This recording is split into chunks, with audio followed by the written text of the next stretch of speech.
Hello, this is Edwin Dearborn, another edition of Growth Driven. And today I want to talk about priorities and how this may answer why there's a lack of income or wealth on someone's part.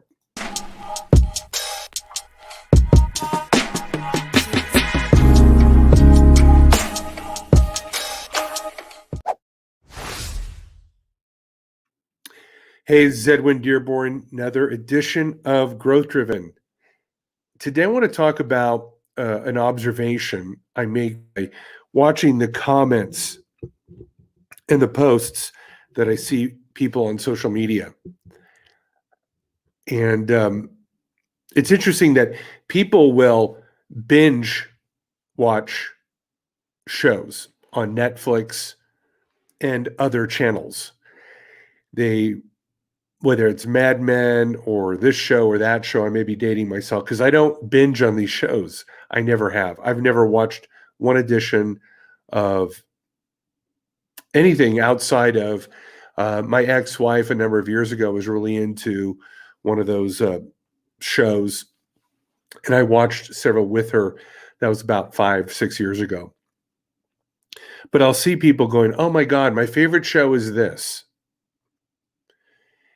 And I often make the observation that these people are not necessarily financially well off.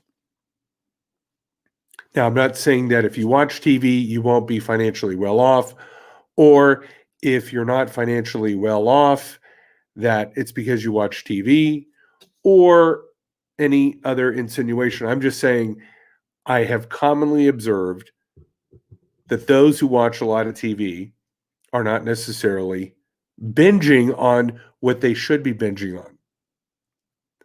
And that is actually developing a strategy for themselves. I don't know how many episodes there are in a year. Let's say there's 20 episodes. There's 5 years. That person's putting 100 hours into a television show. That may just be one thing that they binge. I don't even know what the average American watches per week. I think it's like 30 hours was the last report that I saw. It may be more, it may be less, but let's say it's 30 hours. Can you imagine if they just took half that time and had a side hustle, developed a strategy for a side hustle? What would happen to their life, their capabilities, their abilities, if they just took 30 minutes of their day, of their binging, and put it into some side hustle? It may be as a virtual assistant. It may be learning a new skill. It may be watching YouTube to learn how to do bookkeeping or how to do SEO or something that they could do from home. There's a lot of different things that one can do from home. So my call is to, if you are one of those individuals that's lacking the financial resources that you would like, not necessarily what you feel others should have for you, but I'm just saying a lifestyle that you believe is important to you, then maybe it's time to look at your priorities. It's not time management that's the problem. It's priority management. It's priority management. And to some people, sitting in front of a television and vegging out is a priority based on their actions. They may say one thing, but we can tell by someone's actions what truly is important to them. If your family is important to you, you'll spend time with your family. You'll make an effort to be with your family. If your family is not important with you, you won't spend time with your family. So if success and building your wealth truly is that priority for you, is your day looking like that? Are you actually spending time building your strategy, building your network, enhancing your network, building relationships? And one of the things that really got me thinking about this is I recently watched a small segment of an episode with Grant Cardone from Undercover Billionaire. Good morning, John. And what struck me was we obviously know where Grant Cardone's priorities are. We know that he's got 10x mindset, and he started the show because he's trying to attract attention. The show is just another way to leverage media to attract attention to his brand, which then converts into book sales, investors, and new opportunities. So we can tell by Grant Cardone's activities what his priorities are, and it is to 10x his empire. And he uses media to attract attention. So he goes undercover. He goes to this RV park in Pueblo, Colorado, I believe it is, shaves his head, and shows up unannounced to some RV park. And he's got to make friends with this RV park guy because he tells this dude that he doesn't have a place to live. This Grant Cardone. And Grant Cardone not only befriends him and gets the RV, but he taps into the guy's network to find a job, because that's the whole thing is, can this billionaire start from nothing and create an empire from scratch? Which is the position that a lot of the people are in that are binge watching television. The people watching those type of shows with Grant Cardone are often in a similar position. Maybe they're not homeless, but they're in a point of not having enough revenue or contacts. And so Grant builds the trust. He goes out on a limb, not knowing anybody, taps into the guy's network, and he says something very profound. The number of contacts equals the number of contracts. But notice that Grant is making a show about what others could be doing. When you lack resources, you become resourceful, and you become resourceful by going out and building your network, by actually initiating actions along the strategy to build your wealth. So those who complain about not having enough money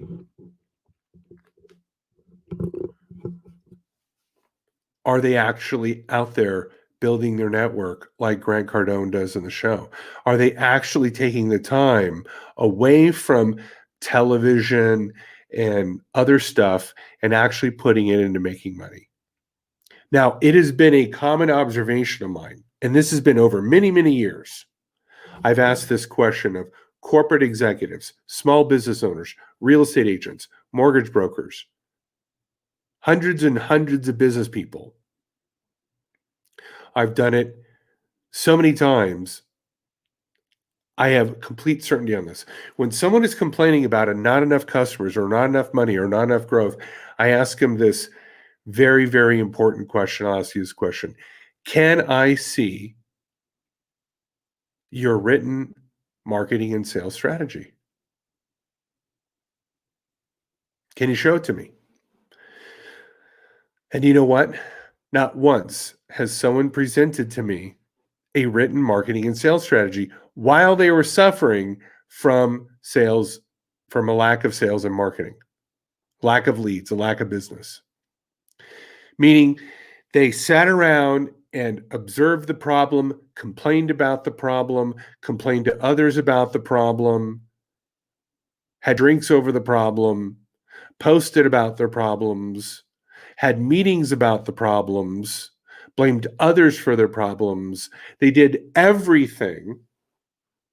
They avoided their problems. But the one thing they did not do is attack their problems and start to strategize and work themselves out of the problem. I've even had people tell me, well, I don't understand social media like you. I'm like, well, then do a deep dive. Do 50 hours of study like I have per week. Go to YouTube, watch 3 hours of videos about marketing every day for a month. You'll learn how to do your marketing. You don't know how to do sales? Sign up for a sales course. Instead of watching the TV, go learn how to do sales. Get mentored by a professional salesperson. There are so many content creators out there. There are so many coaches out there. There are so many online courses and books and ebooks and podcasts on the very subject that you're not binging on. Again, you got to change your priorities. Maybe it's not you're having money problems. Maybe you've got priority problems. I know that's always been the case for me. Anytime I've bitched about something, complained about something, pointed the finger in the other direction, ultimately the unlock for me was resolving the lack of priorities or the lack of knowledge within self. So I come to you on this that it's the solutions exist, knowledge exists, technology, mentors, books, help, all of it is out there for you. And what I find is that extremely successful mentors and business people are more than eager to help you. It is such a strong purpose within their soul that if you reach out with a genuine desire to change your fortunes, more than likely someone will help you.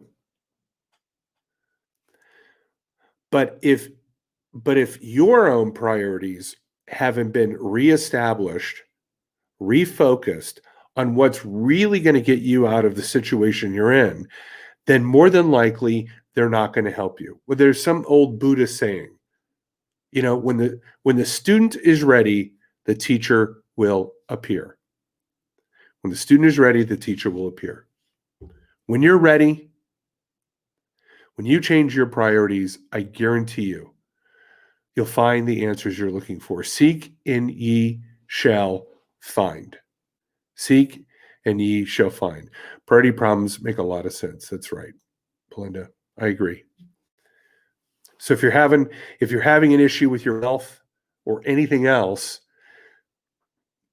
maybe sit down with some humility and just kind of look at where you're spending your priority. What are your priorities?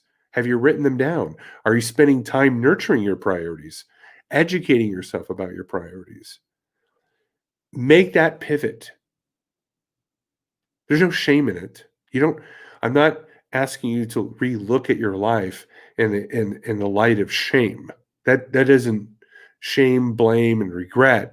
That doesn't evolve anybody out of anything. I understand why you feel it, but that's not the route out. The route out is just have some humility, look at it, go, okay, I'm going to take responsibility for this.